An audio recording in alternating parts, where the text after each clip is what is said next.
رہے، آپ کے نور نظر، لفت جگر اور جو ہے دارالعلوم شاہ ولی اللہ کے کامیاب اور مایہ ناز مدرس اور جو ہے شیریں بیان مقرر ہے حضرت مولانا مفتی طیب قریشی صاحب دامت برکاتہم، آپ سے میں گزارش کرتا ہوں کہ اپنا اظہار خیال فرمائیں۔ السلام علیکم ورحمۃ اللہ وبرکاتہ۔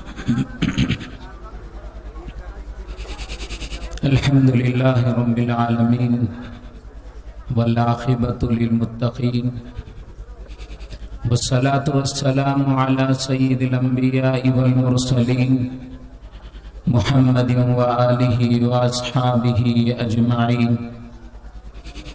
رب اشرح لی صدری ویسر لی امری واحلل عقدۃ من لسانی یفقہوا قولی۔ سبحانک لا علم لنا الا ما علمتنا انک انت العلیم الحکیم۔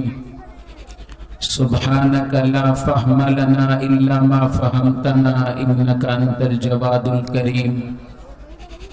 اما بعد فاعوذ باللہ من الشیطان الرجیم، بسم اللہ الرحمن الرحیم۔ انا نحن نزلنا الذکر وانا له لحافظون۔ وقال النبي صلى الله تعالى عليه وسلم خيركم من تعلم القرآن وعلمه، أو كما قال عليه الصلاة والسلام۔ معزز و مؤخر علماء اکرام، عزیز طلبہ،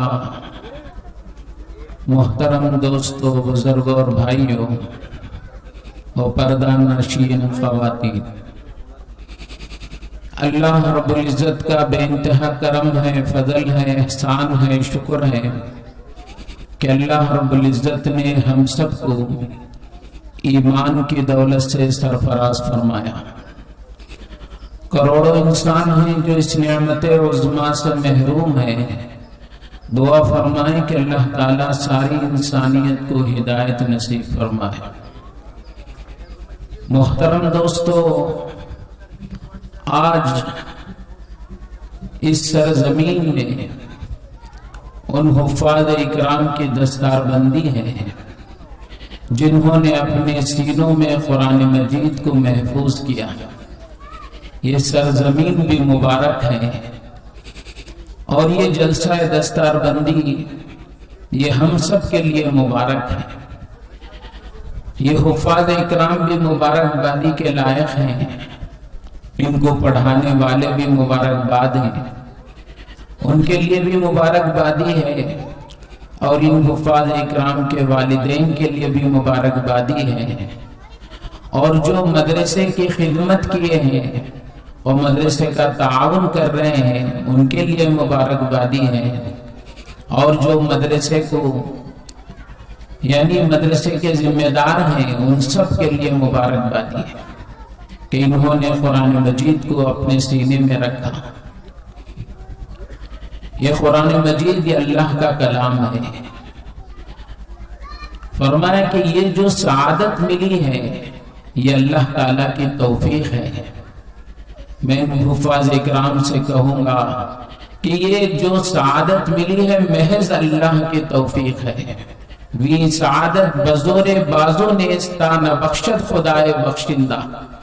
یہ جو سعادت ملی ہے خوش نصیبی ملی ہے محض یہ اللہ کی توفیق ہے، اس کی قدر کرنی ہے۔ آج یہ حفاظ اکرام آپ کے سامنے بیٹھے ہوئے، ان مدارس کے ذمہ داروں نے انہیں شایع پوشی کی ہے، اگر ان کے بس کی ہوتی تو انہیں سونے کا تاج بھی پہناتے۔ یہ قرآن مجید کو انہوں نے اپنے سینے میں رکھا ہے، آج ان کی دستار بندی ہے، اور آج یہ ہمارے سامنے بیٹھے ہوئے ان کے ماں باپ کتنے خوش ہوں گے۔ اور یہ منظر آج ہمیں تھوڑا نظر آ رہا ہے، کل قیامت کے دن جبکہ آدم علیہ السلام سے قیامت تک کے